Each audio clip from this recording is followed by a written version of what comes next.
Alors, bonjour à toutes et à tous. Bonjour. Bonjour.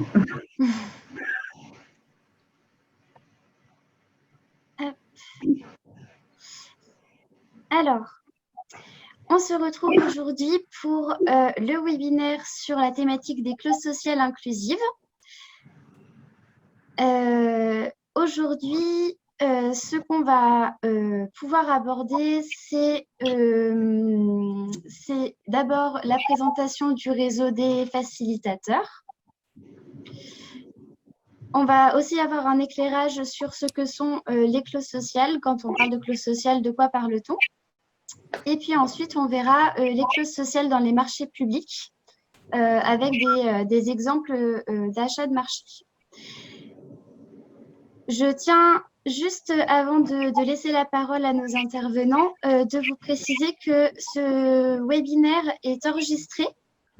Donc, pour toutes celles et ceux qui ne souhaitent pas paraître dans la vidéo, je vous incite à couper votre caméra.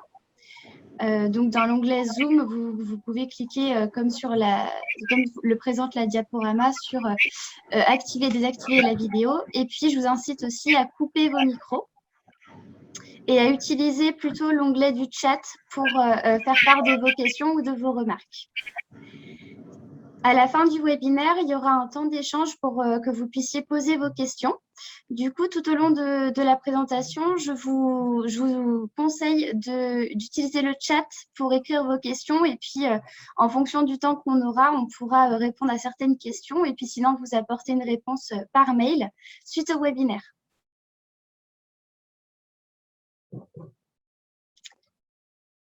Et donc, je vais laisser la parole à Benoît Richard qui va vous présenter le réseau des facilitateurs.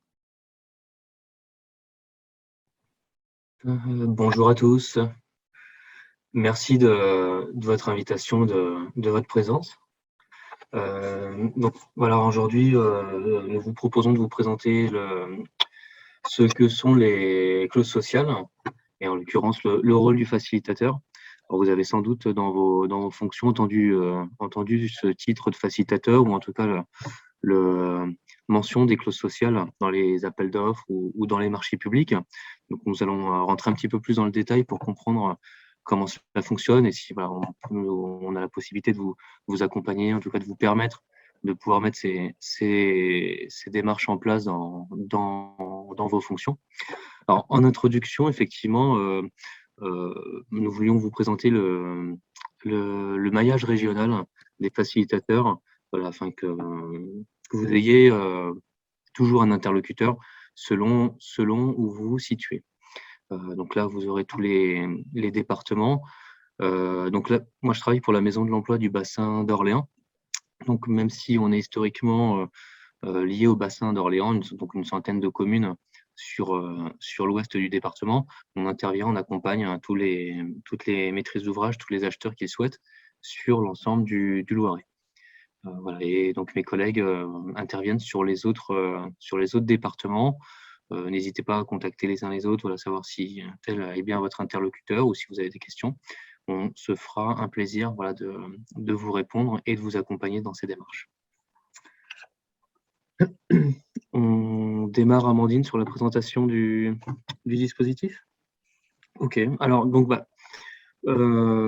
pour démarrer, donc avant d'expliquer dans le détail qu'est-ce qu'une clause sociale, d'abord pourquoi inscrire une clause sociale. Donc c'est un dispositif qui rejoint l'adage pensée globale, agir local, car il permet en fait, voilà, de prendre en compte les achats, les besoins, que ce soit d'une collectivité, un établissement public, une entreprise privée, et de voir quelles solutions se trouvent localement et comment est-ce qu'on peut donner une plus-value, en tout cas une plus-value sociale, et a fortiori vers l'emploi, au travers mes achats. Donc c'est aussi une solution qui est dans proximité, qu'il s'agisse par exemple soit d'une collectivité, voilà, dont les administrés, donc une partie des administrés va se retrouver confrontée au chômage. Donc ça permet à l'occasion de ces achats de pouvoir demander aux entreprises de recruter un certain nombre de personnes. Ça peut être aussi pour un bailleur social, voilà, de dynamiser son territoire. Si on est sur un quartier prioritaire, de pouvoir intégrer une clause d'insertion, ça permet voilà, de redonner une égalité des chances, d'avoir un petit peu plus d'emploi. Et puis bon, l'emploi appelle aussi voilà, plus de consommation, plus d'épanouissement localement. Donc c'est plutôt une démarche qui se veut vertueuse. Pour un acheteur public, ça permet aussi de faire travailler les structures de son territoire. Donc effectivement, j'ai indiqué dans cette slide que c'était un débouché pour les SIAE, donc les structures d'insertion. Donc il aurait été bien à cet endroit de pouvoir mentionner également les entreprises adaptées et les ESAT, voilà, qui ont besoin aussi de la commande publique pour avoir de l'activité, et c'est cette activité qui permet de venir en appui d'accompagner des demandeurs d'emploi. C'est un intérêt pour les entreprises. Lorsqu'on est sur des filières en tension, on va mettre en place tout un dispositif pour identifier des personnes, les sensibiliser, les mettre en lien, initier des parcours métiers vers des secteurs qui recrutent. Et surtout pour les candidats, ça permet justement de construire son parcours. Il s'agit de personnes qui ont déjà décroché depuis un certain temps du champ de l'emploi, voilà, qui doivent se reconstruire, réapprendre des savoir-être, des prérequis, ou que ce soit des personnes qui sont en fin de parcours, qui viennent de se former, qui ont besoin de déboucher, ou des personnes qui sont chroniquement au chômage pour des raisons de mobilité, de santé, etc. Donc, comment se concrétise cette clause sociale? Donc, il s'agit avant tout d'une obligation légale. Donc, ce qu'indique le Code des marchés publics, sur la slide suivante, c'est la nature et l'étendue des besoins à satisfaire sont déterminés avec précision avant le lancement de la consultation, en prenant en compte des objectifs de développement durable dans leur dimension économique, sociale et environnementale. Je ne vais pas vous lire sur cette présentation tout le Code des marchés publics.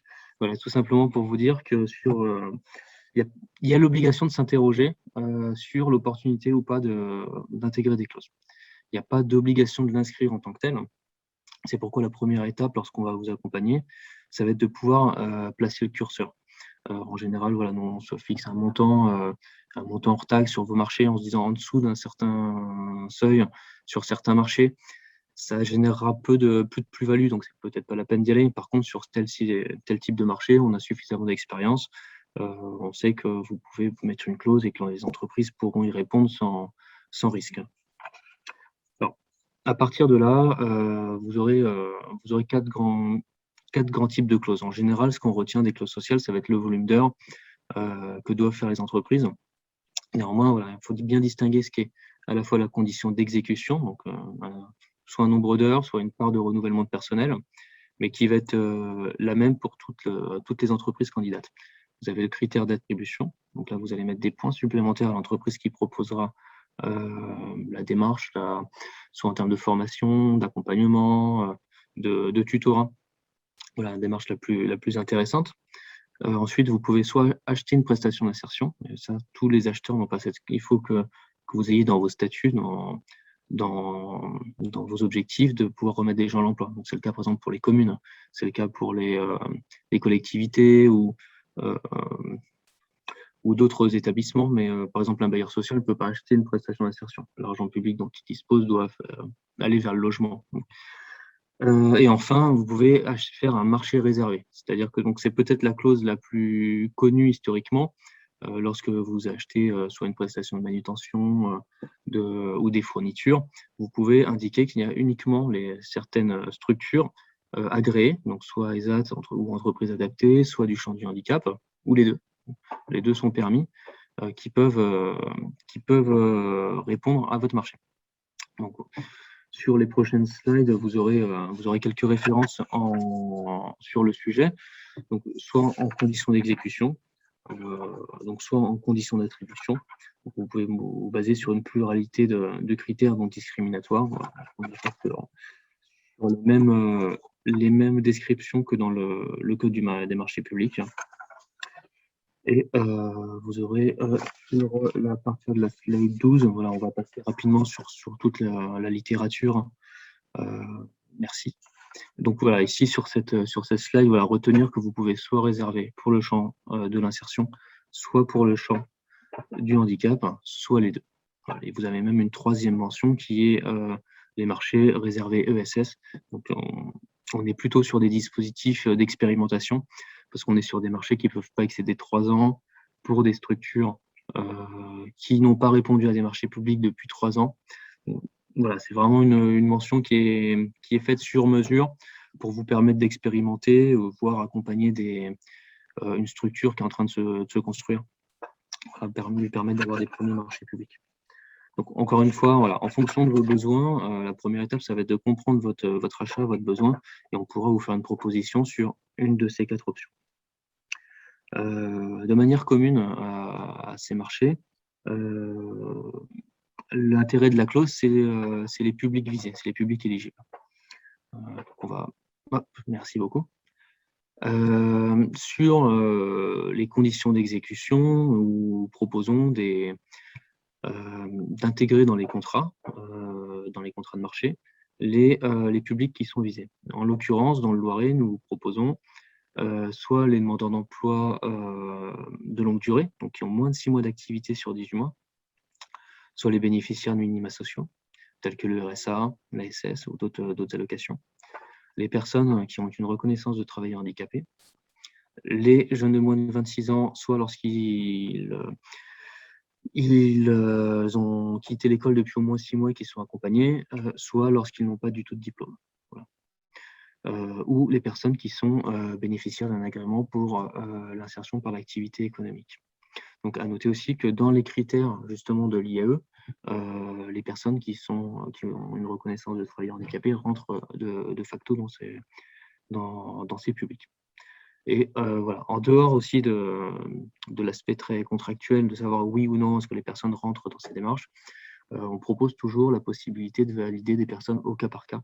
Donc dans ce cas-là, on se rapproche du candidat ou d'un conseiller ou de son conseiller à Pôle emploi ou en mission locale, voilà, connaître vraiment quelles sont les difficultés et est-ce qu'on peut le positionner sur ce dispositif d'insertion.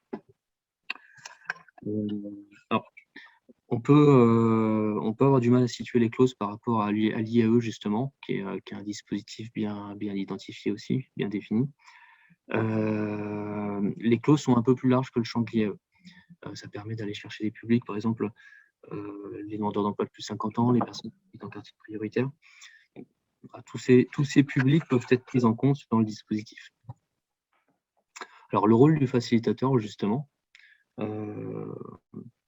sur la slide suivante, va considérer à être l'interface entre l'acheteur, l'entreprise et le public, les candidats ou les structures qui les accompagnent. Donc, la première étape va constituer voilà, soit une fois par an, on va pouvoir identifier, faire un pointage des marchés. Donc là, on va être sur un marché de petit volume ou un marché sur lequel on sait qu'il y a des structures d'insertion qui sont opérantes sur votre territoire. Dans ce cas-là, on va vous proposer de réserver le marché. Si c'est nécessaire, on peut même au préalable effectuer un sourcing. Et envoyer un questionnaire aux entreprises pour être sûr que techniquement, ou en termes d'effectifs, ils seront en capacité de répondre à votre marché pour que vous n'ayez pas de marché infructueux. Pour vous assurer aussi des coûts. Sur quelle échelle est-ce qu'ils se situent? Est-ce que vos coûts seront maîtrisés si vous réservez un marché? Donc tout ça, c'est des choses qui sont importantes à prendre en compte si on fait un pointage à l'avance. Pour les marchés qui vont être repérés en conditions d'exécution, donc ça peut être sur des effets de seuil. Par exemple, tous les marchés de plus de 100 000 €, on va vous faire une proposition parce qu'on sait qu'en termes de volume de travail, on va avoir suffisamment de main-d'œuvre et soit par turnover, soit par effet de besoin, l'entreprise pourra de toute façon recruter sans que ça vienne surcharger son marché. Donc dans ce cas-là, on va se rapprocher de vous à peu près 2 semaines, 1 mois avant votre marché, votre lancement, de façon à pouvoir faire une estimation du nombre d'heures ou une rédaction qui soit adéquate. Vous envoyez les modèles de rédaction. Une fois que votre marché est publié, on sera à disposition des entreprises, soit qui ont des questions pendant la consultation, on répond soit via plateforme, soit en direct, en fonction de vos possibilités de marché, si vous êtes en marché formalisé ou en marché adapté. Une fois que le marché est attribué, vous nous informez par notification de l'entreprise retenue et on va continuer de l'accompagner dans ses démarches. de vérifier si ce qu'elle a prévu, est-ce que ça correspond bien, valider ses candidats avant embauche, avoir collecté les démarches chaque mois, vous envoyez un bilan chaque trimestre.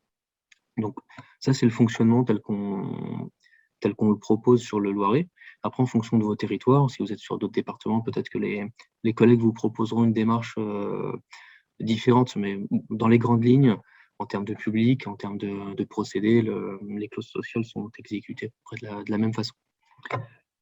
L'entreprise, voilà, soit a fait ses heures, on vous envoie un bilan pour attester que vous ayez bien fait vos heures, ce qui peut être utile notamment si vous avez des subventions qui sont conditionnées par l'inscription de clauses sociales.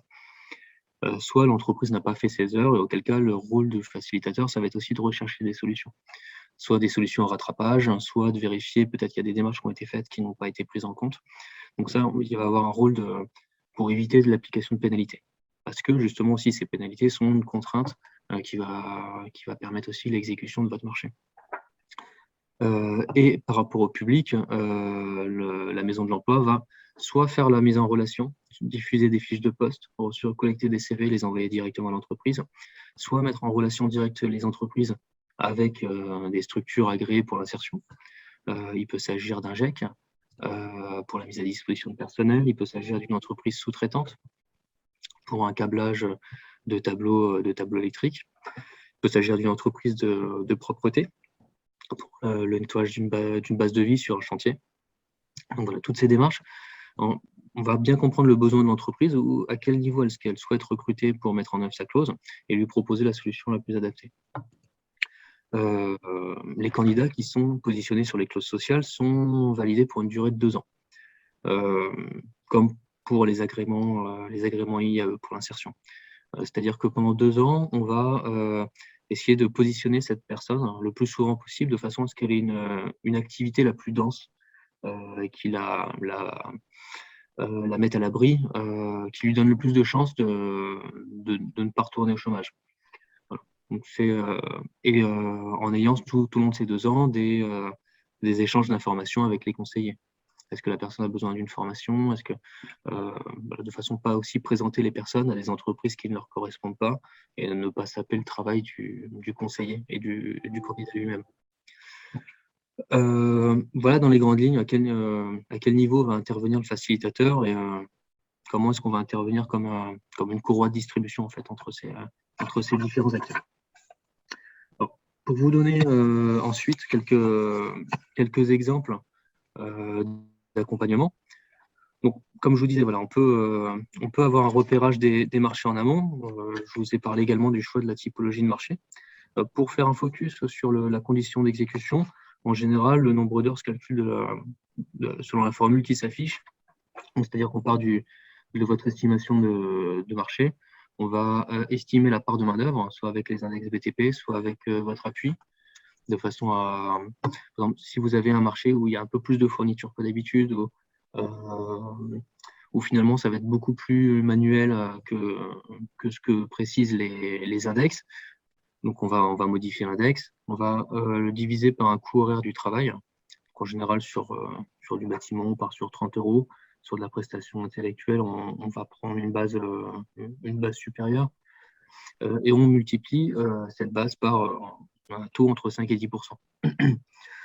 En dessous de 5%, c'est pas forcément, ça peut demander beaucoup de démarches, parfois peu de résultats. Au-dessus de 10%, ça peut être important pour une entreprise, surtout si une entreprise fonctionne essentiellement sur les marchés publics.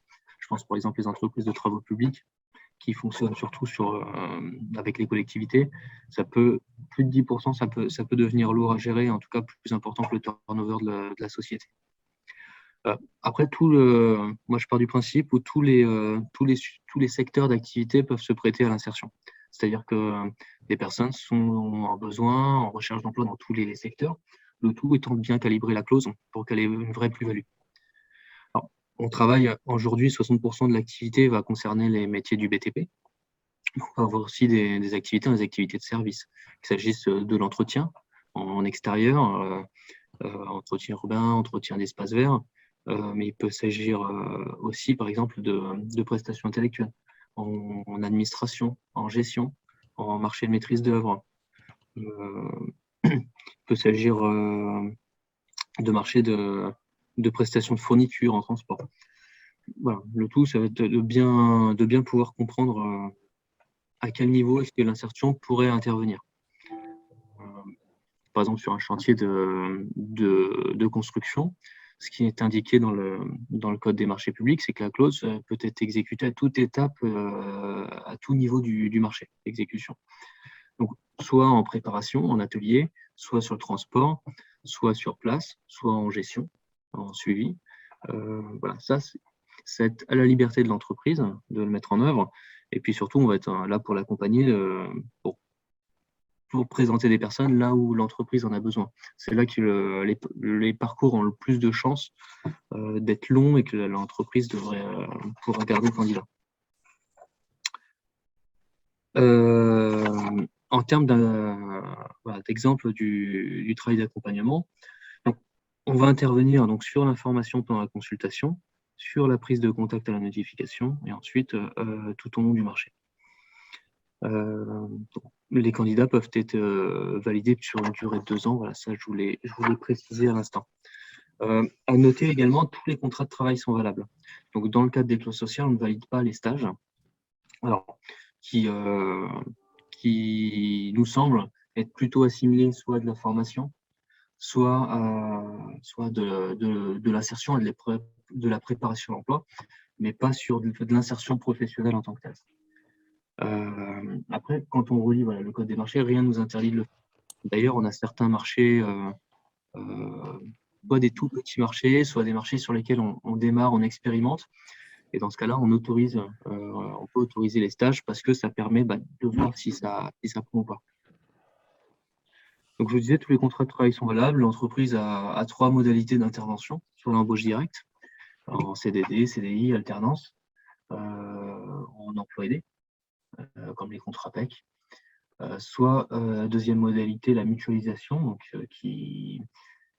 la mise à disposition de personnel, soit en intérim classique, soit en intérim d'insertion, avec par exemple les ETTI, les entreprises de travail temporaire d'insertion, soit la mise à dispo via des associations intermédiaires, donc qui ont un statut différent, soit par des GEC. Et la troisième modalité est la sous-traitance. Donc, sous-traitance soit en entreprise d'insertion, soit en prêt d'atelier protégé ou d'entreprise adaptée, soit auprès d'une autre entreprise ordinaire, mais auquel cas il va ventiler son objectif d'heure.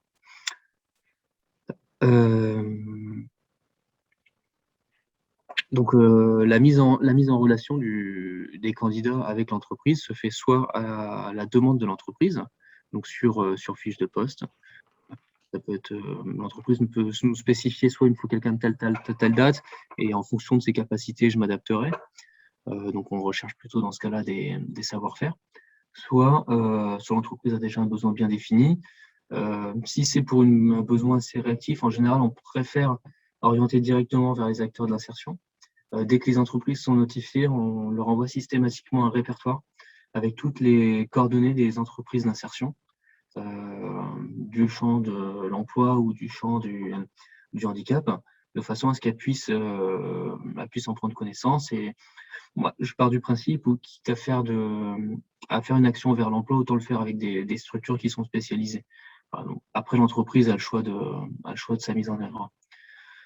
Mais dans ce cas-là, une fois que les personnes sont recrutées ou qu'on a envoyé les CV, on fait un point régulier avec les structures, les prescripteurs, de façon à savoir ce que deviennent les personnes.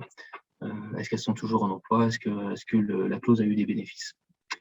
Alors, généralement, pour vous dire un mot en termes de suivi de reporting, les clauses sont plutôt bénéfiques parce qu'on va se situer sur une fin de parcours de l'emploi. En général, les personnes qui sont positionnées sont plutôt proches de l'emploi. C'est rarement des personnes très éloignées. Après, toutefois, quand vous réservez un marché, l'entreprise d'insertion qui va intervenir peut avoir des personnes qui n'ont pas travaillé depuis un certain temps. Mais en général, les personnes qui sont positionnées sont plus proches. Et ce qu'on constate, c'est que 6 mois après un positionnement, les 3/4 des personnes sont toujours en emploi.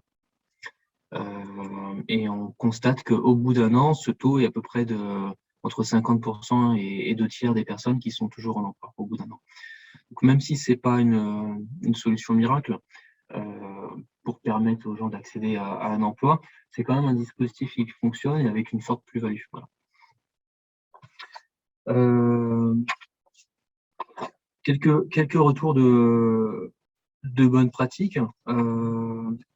Vous indiquez aussi qu'en général, il n'y a pas de surcoût sur les clauses sociales. En tout cas, lorsque l'entreprise l'a bien anticipé. D'abord parce qu'on va modifier un petit peu son organisation du travail. C'est-à-dire qu'en recrutant quelqu'un qui va être débutant, elle va lui confier des tâches en tant que manœuvre. Alors, je pense par exemple sur des activités en tirage de câble, ou en tout cas, elle va dégager du temps pour quelqu'un qui est très qualifié. Cette personne très qualifiée qui pourrait être mobilisée sur des tâches à forte valeur ajoutée. Donc en tout cas, de mixer, de faciliter l'insertion de personnes qui sont éloignées de l'emploi, c'est intéressant pour l'entreprise. C'est intéressant aussi lorsqu'on forme des personnes en alternance. C'est un investissement dans les compétences, dans les savoir-faire. En termes de rémunération, voilà aussi, quelqu'un qui va être débutant, en alternance ou pas, aura un taux de rémunération inférieur à quelqu'un qui va être pour un peu plus d'expérience. Donc tout ça, normalement, ça ne doit pas entraîner surcoût dans une opération. C'est toujours compliqué quand on est sur des rattrapages parce que l'entreprise va le négocier comme n'importe quel aspect de son contrat. En tout cas, voilà, si c'est quelque chose qui est bien pris en compte, et voilà, normalement, on rencontre les entreprises et on fait en sorte qu'il n'y ait pas de soucis. On peut intervenir donc soit dans un cadre de marché public, on peut intervenir dans un cadre de concession ou dans un cadre de marché privé. Alors, pour rappel, voilà, sur la dernière évolution des marchés publics, on n'a plus de distinction. Avant, on avait une ordonnance pour les acheteurs publics, mais qui n'étaient pas soumis au code des marchés publics, comme les bailleurs sociaux, comme les établissements publics. Ce n'est plus le cas. Maintenant, tout le monde est soumis au même code des marchés publics, ce qui facilite un certain nombre de choses. C'est pourquoi on propose le même modèle de dispositif à la fois aux entreprises, qu'elles soient privées, sur des modèles de contrat, soit dans le cadre d'un appel d'offres. Voilà, et puis sinon vous dire que l'intérêt, ça va être aussi de pouvoir travailler en lien avec votre territoire, pouvoir attirer votre attention sur les opportunités des acteurs qui y sont, et puis des personnes, les compétences des personnes qui y sont présentes. Je vais terminer juste sur je regarde le temps, si je n'ai pas débordé. Juste terminer sur quelques éléments statistiques. En 2020, les clauses sociales sur le Loiret, en tout cas celles qui étaient suivies par la Maison de l'Emploi, donc il y a eu guichet unique sur le dispositif, a permis de mobiliser 917 personnes, dont 62 disposaient d'une reconnaissance de travailleur handicapé. Ce qui correspond à 12 265 heures réalisées par ces publics sur un total de 280 482 heures. Donc en termes de pourcentage, voilà, on se rend compte qu'on a beaucoup de marge vers ces publics, qu'on peut encore multiplier les actions vers différents secteurs en fonction des marchés que vous souhaiterez sur lesquels vous souhaiterez nous solliciter. Bon, j'espère que je n'ai pas mangé trop de temps sur la présentation. Et dans ce cas-là, je vais sans doute laisser la main à Madame Rébillon du département et Monsieur Védère.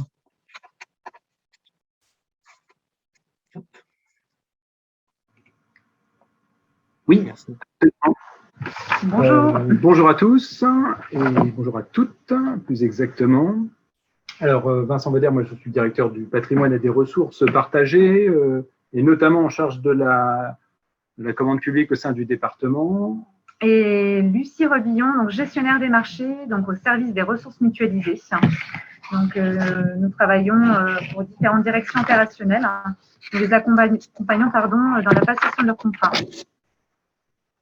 Voilà, donc on va peut-être revenir, mais très rapidement, parce qu'en fait, Benoît, merci, a déjà fait tout le travail en amont sur la règle de droit en matière de commande publique, mais davantage sur le côté aujourd'hui des aspects qui sont propres à la commande publique et à l'obligation pour nous très importante de mettre en avant les notions de développement durable et notamment dans le développement durable les aspects qui sont liés au social. C'est un élément qui est fondamental pour un département, bien entendu, puisque c'est la compétence principale, si je puis dire. Donc, ça nous tient à cœur aujourd'hui d'être le plus pertinent possible en matière d'achat d'achat propres au secteur social. Et c'est pour ça que le département du Loiret, dans le cadre de ces marchés publics, a mis depuis maintenant un grand nombre d'années des clauses obligatoires et quasi systématiques dans un grand nombre de marchés publics. Alors ça, en lien d'ailleurs avec la Maison de l'Emploi et Benoît Richard qui est intervenu préalablement. La plupart des grandes règles sont aujourd'hui systématisées dès qu'on le peut dans le cadre des marchés, et ce, dans la quasi-intégralité des secteurs, qu'ils soient évidemment en priorité des secteurs des travaux, mais on commence à les voir apparaître dans le secteur des services et des fournitures, et très bientôt, on l'espère, dans le secteur des études et de la maîtrise d'œuvre, puisque comme l'a rappelé justement Benoît, il est tout à fait possible aujourd'hui d'avoir de l'insertion et également des publics de tout genre aujourd'hui dans le cadre de prestations de services de type informatique, de type maîtrise d'œuvre, et le département du Loiret, mais toutes les grandes collectivités aujourd'hui font appel à des partenaires extérieurs. On l'oublie assez souvent. Voilà. Ceci dit, dans les personnes éligibles, Benoît, vous avez évidemment parlé de l'ensemble des personnalités, des personnes aujourd'hui qui sont touchées par leurs problématiques sociales et qu'on doit remettre, qu'on doit soutenir par l'aide au travail. Et nous, on a ciblé quelques cas que Lucie vous présentera tout à l'heure, à partir en fait d'une photo de nos achats et nos familles d'achats sur des cas que l'on a du mal aujourd'hui à faire travailler, si ce n'est par l'intermédiaire finalement des marchés réservés. Alors les marchés réservés, en fait, c'est la directive européenne secteurs sociaux spéciaux qui aujourd'hui en fait référence. Et évidemment, si elle est reprise aujourd'hui dans le code de la commande publique, on l'emploie dans nos collectivités encore assez peu. Et on a décidé, dans le cadre de certaines familles d'achat, systématiquement de la mettre en œuvre. C'est-à-dire que vous avez aujourd'hui la possibilité de ne réserver et exclusivement à ces établissements des prestations à des entreprises adaptées ou à des établissements et services d'aide par le travail. Voilà. Donc ça, c'est la première chose. La deuxième chose, évidemment, les secteurs de la commande publique aujourd'hui, j'en ai un tout petit peu parlé, ils sont de tout genre, et on va voir juste après, Lucille va vous les présenter juste après, les éléments propres sur la base de quelques exemples à des secteurs concernés presque en tout genre, mais qui sont pour l'instant, qui ne touchent pas encore les études. Peut-être la slide d'après, ça concerne quelques petits éléments qu'on a en chiffres. Alors, ils ne sont pas dans les slides, mais je vais vous les donner comme ça pour mémoire. Il y a deux types en fait d'insertion, mais en gros, nous avons 200 marchés actuellement qui sont soumis à des clauses d'insertion au sein du département du Loiret. Les derniers chiffres que Benoît nous a donnés entre 2015 et 2020, c'était 160 000 heures d'insertion réalisées. On est aujourd'hui sur environ entre 570 et 600 personnes qui sont concernées dans le cadre de leur contrat, dont environ 600 personnes pour des nouveaux contrats, ce qui est assez important. Alors évidemment, Benoît Richard ne me contredira pas, j'espère, de ce point de vue-là. Nous avons eu au sein du département des gros marchés de travaux. C'est bien entendu quand nous avons un pont, quand nous avons des grandes déviations, quand nous avons des collèges à construire aujourd'hui, systématiquement, les clauses d'insertion sont des clauses obligatoires. D'une part, elles sont contrôlées, et ça en lien très en amont par Benoît Richard et la Maison de l'Emploi, et ensuite elles sont suivies toujours par le facilitateur en lien avec l'entreprise, ce qui nous permet quand même de nous assurer aussi que l'entreprise réalise correctement et conformément au contrat l'ensemble de ces prestations qui sont liées aux aspects sociaux.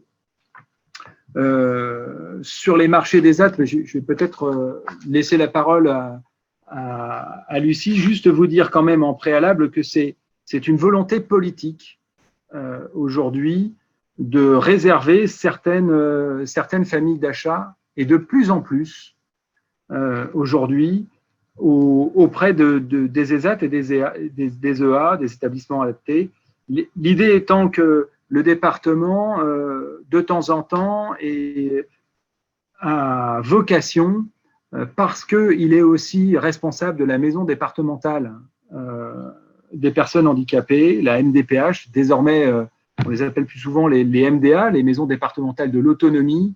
Nous avons aussi cette responsabilité, pas que de réaliser des dossiers et de subventionner ou d'aider, mais aussi d'accompagner et d'assister les personnes atteintes d'un handicap. Et c'est important parce que de plus en plus, nous aurons à terme une volonté politique, parce que le développement durable aujourd'hui nous aide de plus en plus par l'intérieur de textes qui sont simplifiés. Et nous pouvons désormais compter sur des marchés réservés qui nous permettront à coup sûr d'avoir des entreprises adaptées qui seront les plus à même de nous fournir une main-d'œuvre qualifiée, autonome, sans difficulté particulière pour avoir et agir dans le cadre de nos prestations et de nos compétences. Voilà.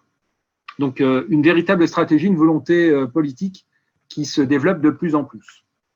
Voilà, je laisse la parole à Lucie Rébillon qui, en tant que gestionnaire marché, a pu passer un certain nombre de marchés dans le cadre avec des ESAT et des EA. Alors, en termes d'exemple,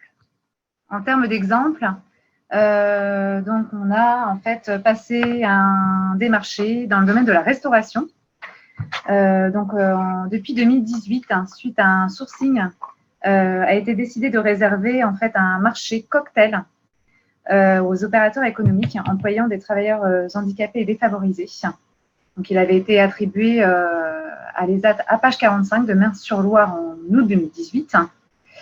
Il a fallu donc le relancer, ce marché, sauf qu'en 2020, on a été confronté en fait au contexte Covid. Donc, dans l'urgence, il a fallu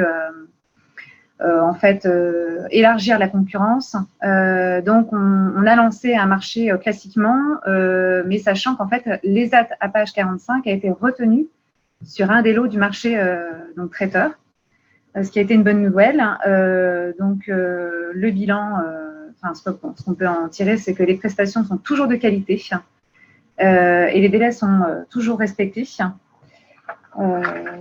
Après, on a également recensé en fait quelques petits contrats dans le domaine du textile. Pareil, à titre d'exemple, pendant la crise sanitaire, on a été contacté par l'EACVEL d'Orme pour nous proposer ses services. Donc, on a passé commande auprès de cet établissement. Donc, c'est un établissement adapté. On a fait quelques commandes de masques tissus, masques chirurgicaux, et ils ont livré dans les délais, donc sans difficulté.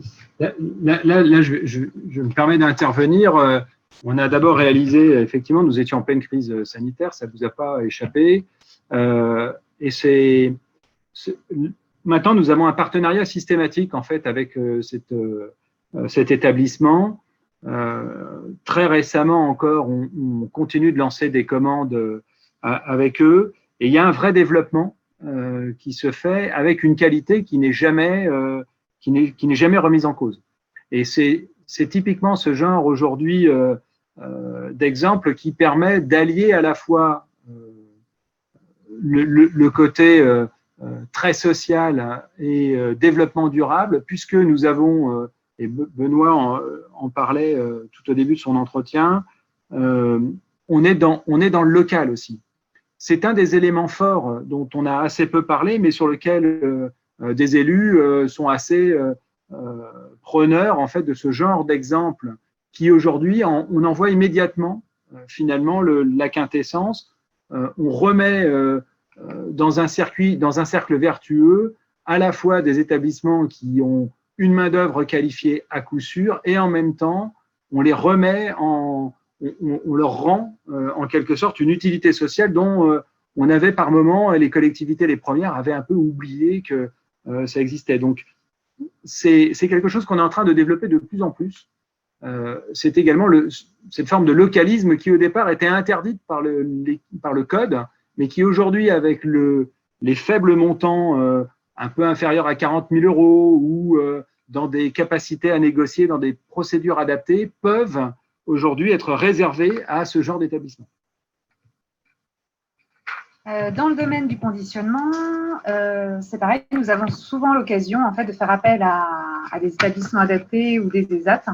Donc, en l'occurrence, l'année 2020-2021, la couronnerie de Saint-Privé-Saint-Mémin a été sollicitée par la direction de la communication pour le colisage des cadeaux de fin d'année destinés aux personnes âgées. Tous les ans, en fait, on offre effectivement des confiseries à nos personnes âgées, à nos seniors. Et nous avons également quelques exemples dans le domaine du nettoyage. Donc, nous avons en fait un marché de nettoyage de nos locaux actuellement, donc en groupement avec les services d'incendie et de secours du Loiret. Donc, nous avons intégré une clause de conditions particulières d'exécution. Donc, le titulaire retenu, le ou les titulaires retenus, doivent s'engager à ce que 25% des recrutements soient réservés à des personnes éligibles à cette clause. Nous avons également récemment publié, donc il est en cours de publication ce marché, donc un marché de nettoyage dans le cadre du ramassage des déchets dans 2 parcs naturels. Donc on s'attache en fait à ce que ce soit du coup les réponses soient apportées par des structures d'insertion, par l'activité économique et à des entreprises adaptées. Donc le marché est composé en 2 lots, donc des lots géographiques. Donc, il s'agit d'un marché effectivement qui est en cours de publication. Les bénéficiaires, ça, M. Richard l'avait déjà évoqué, donc on l'avait prévu dans nos slides. Donc les bénéficiaires en fait de ce type de clause, les demandeurs d'emploi de longue durée, les allocataires de revenus minimum de solidarité active, donc les personnes, les travailleurs handicapés, etc. Donc en tout cas, on tente à ce que, effectivement, comme disait mon responsable, M. Véder, soit en fait au maximum intégré des clauses sociales dans nos marchés. Voilà. Donc, clôturer. Voilà. Pour les exemples, il y en a d'autres. Hein. On pourrait évoquer aujourd'hui le nettoyage. Il y a des prestations qui sont propres aujourd'hui au nettoyage et au lavage des vêtements de travail. On évoque de plus en plus le tri, le recyclage des papiers et autres déchets qu'on est susceptible de valoriser, et ça dans toutes les filières. Donc on tente en fait par cette insertion par l'activité économique de recréer aussi des filières qui sont finalement source d'activité économique et source d'insertion, ce qui est quand même aujourd'hui très important pour le compte du département du Loiret. Voilà. C'est tout pour nous. Donc, je crois qu'on doit passer maintenant au temps de questions-réponses. Tout à fait. Je vous ai écrit un petit message dans le chat pour que vous puissiez écrire vos questions à poser aux intervenants de ce webinaire. Muriel, vous aviez posé une question dans le chat concernant les actions hors contrat ou avenant. J'ai vu que Benoît, vous y aviez répondu. Est-ce que Benoît, vous vouliez ajouter des compléments d'information à la réponse que vous avez formulée? Non, bah si Madame Egouf, la réponse vous semble claire, très bien. Juste pour compléter, l'idée, voilà, c'est vraiment de pas. Enfin, le code des marchés, c'est un outil qui permet plein de choses. Faut vraiment que ce soit des opportunités plutôt que des contraintes. Et même si vous êtes acheteur privé, le champ des possibles il est encore plus grand. Donc c'est vraiment dans le dialogue, en comprenant votre besoin, qu'on va vous faire des propositions. Et voilà, soit vous êtes OK et on le traduit par écrit dans un contrat, soit vous êtes encore réticent et on peut initier, comme je vous disais, des sourcings, des questionnaires, voire tester un petit peu la démarche avant de la rendre opérante. Voilà.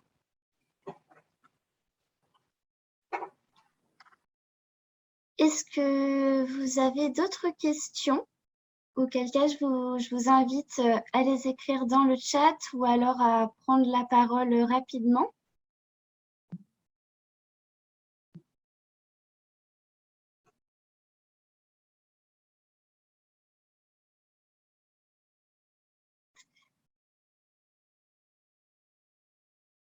Alors, pas de réaction. Ce qu'on peut vous proposer, c'est que de toute manière, le support de présentation qui vous a été présenté pour le webinaire vous sera envoyé par mail. Et si vous avez des questions, n'hésitez pas à nous en faire part par retour de mail et puis on pourra transmettre les questions aux intervenants du jour pour qu'ils puissent vous répondre. En dernière information, sur cette slide, vous avez les différents sites internet et pages LinkedIn qui sont accessibles du PRIT, où vous pouvez retrouver toutes les informations en région Centre-Val de Loire sur les volets emploi, handicap et formation. Donc, n'hésitez pas à vous abonner si vous ne l'êtes pas à la newsletter. Et puis, à retrouver les différents motion design du PRIT ou les différents webinaires qu'on anime sur le site du PRIT, dont vous avez l'adresse URL sur la slide. Pour finir, par mail, je vous transmettrai un questionnaire d'évaluation du webinaire pour simplement savoir ce que vous en avez pensé et pour qu'on puisse vous proposer d'autres webinaires toujours plus attractif.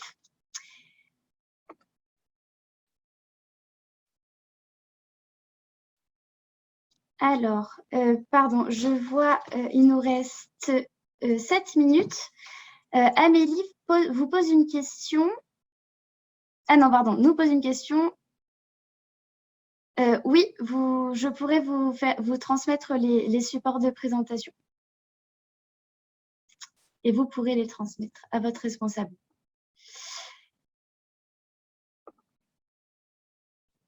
Alors, si tout est bon pour tout le monde, je vous propose de s'arrêter là. Je tiens à tous vous remercier d'avoir participé à ce webinaire. Merci d'avoir été aussi nombreux, parce qu'on était quand même 25 en plein milieu du webinaire. J'espère que la thématique vous a plu, que les éclairages et interventions vous ont plu également. Et je vous souhaite une excellente après-midi.